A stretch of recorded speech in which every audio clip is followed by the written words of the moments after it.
அனைவருக்கும் வணக்கம். சற்றுமுன் வெளியான முக்கிய அறிவிப்பின்படி குடும்ப அட்டைதாரர்கள் அனைவரும் பயன்பெறும் வகையில் ரேஷன் அட்டைக்கு உதவி தொகையும் மேலும் புதிய சலுகைகள் குறித்து தற்போது முக்கியமான மகிழ்ச்சி தரும் செய்திகள் வெளியாகியுள்ளன. இதை பத்தி விரிவாக நம்ம வீடியோல பார்க்க போறோம். வீடியோவை கடைசி வரைக்கும் ஸ்கிப் பண்ணாம பாருங்க. வீடியோக்குள்ள போறதுக்கு முன்னாடி இந்த வீடியோ லைக் பண்ண பிடிச்சுக்கோங்க. இப்போ இந்த சேனலுக்கு முதல் முறையா வரீங்கன்னா சப்ஸ்கிரைப் பண்ண பிடிச்சுக்கோங்க. அப்படியே பக்கத்துல இருக்கக்கூடிய பெல் ஐகான் பிரஸ் பண்ணிக்கோங்க. வாங்க வீடியோக்குள்ள போகலாம். தமிழ்நாட்டில் பொது விநியோக திட்டத்தின் கீழ் குடும்ப அட்டைதாரர்களுக்கு ரேஷன் கடைகள் மூலமாக அரிசி இலவசமாகும்.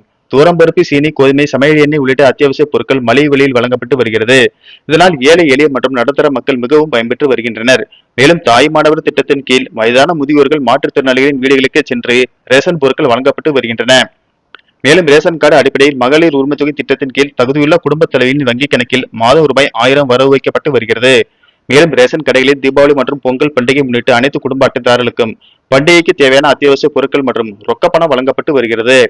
இந்த நிலையில் தாவேக அரசு தங்களுடைய தேர்தல் பிரச்சாரத்தின் போது பல்வேறு வாக்குறுதிகளை அறிவித்திருந்தது. தற்போது மகளிர் உரிமை தொகை பெற்று வரும் 60 வயதிற்கும் மேற்பட்ட மூத்த குடிமக்கள் புதிய மறுசீரமைப்பு நடவடிக்கையின் கீழ் முதியோர் உதவித்தொகை என்ற திட்டத்திற்கு மாற்றப்படுவார்கள்.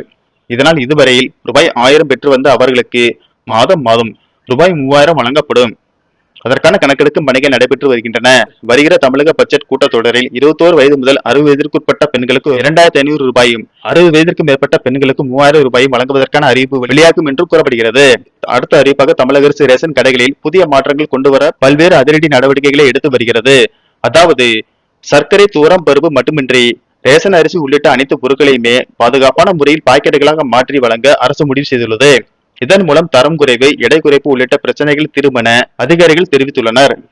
அடுத்த அறிவிப்பாக மத்திய அரசு ரேஷன் அட்டைதாரர்களுக்கான விதிகளில் புதிய மாற்றங்களை அறிவித்துள்ளது. புதிய திட்டத்தின்படி தகுதியான பயனாளிகளுக்கு ஒருவருக்கு 7 கிலோ வரை இலவச அரிசி வழங்கும் நடைமுறை குறித்து தகவல்கள் வெளியாகியுள்ளன.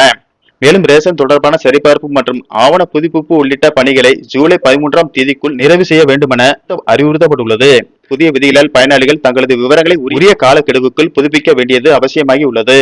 அடுத்த அறிவிப்பாக தமிழக அரசின் மகளிர் உரிமைத்தொகை திட்டத்தின் கீழ் ரேஷன் கார்டில் கணவரின் பெயர் குடும்ப தலைவராக இருந்தாலும் தகுதியுள்ள பெண்களுக்கு உரிமைத்தொகை தங்கு தடையின்றி வழங்கப்படும் என்று அறிவிக்கப்பட்டுள்ளதால் பெண்கள் யாரும் கவலைப்பட தேவையில்லை. இருப்பினும் ஒருவேளை நீங்கள் குடும்பத் தலைவர் கார்டில் உள்ள புகைப்படத்தையும் பெயரையும் பெண்ணின் பெயருக்கு மாற்ற விரும்பினால் அதற்காக எங்கும் அலைய வேண்டிய அவசியம் இல்லை. தமிழ்நாடு பொது விநியோக திட்டத்தின் அதிகாரப்பூர்வ இணையதளமான www.tnpds.gov.in மூலம் ஆன்லைனிலேயே சில நிமிடங்களில் மிக எளிதாக விண்ணப்பித்து மாற்றிக்கொள்ள முடியும். நன்றி, வணக்கம்.